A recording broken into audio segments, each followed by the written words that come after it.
Magandang araw po. Ito po si Rose May. Ito naman po si Eric. Ngayong panahon ng Kwaresma, narito ang Tinig Pastol Daily Reflections kasama si Archbey. Ngayon po ay Miyerkules, March 12. Sa Ebanghelyo natin, binibigyan diin ng Jesus ang kahalagahan ng tunay na pagsisisi at pagbabalik loob.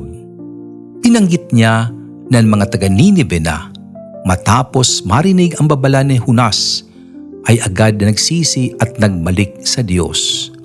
Madalas natin ipagpaliban ang ating pagbabalik loob. Iniisip na may mga oras pa tayo. Ang tawag nito manana habit.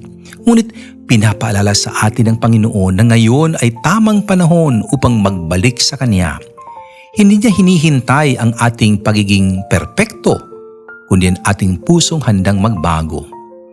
Ngayong Kwaresma, tanungin natin ating sarili, meron ba akong dapat pagsisihan at itama sa aking buhay? Ano ang isang hadlang na maaari kong gawin ngayon upang mas mapalapit sa Diyos? Naway tularan natin ang mga taga-Ninive sa kanilang pagpapakumbaba at mabilis na pagtugon sa panawagan ng Diyos. Huwag na natin ipagpaliban ang pagbabagong loob. Ang Diyos ay lagi naghihintay na tayo'y bumalik sa Kanya. Huwag po ninyong kalimutang ipadala ang inyong mga kasagutan sa 0962-442-7174. Tinig Pastol Daily Reflections.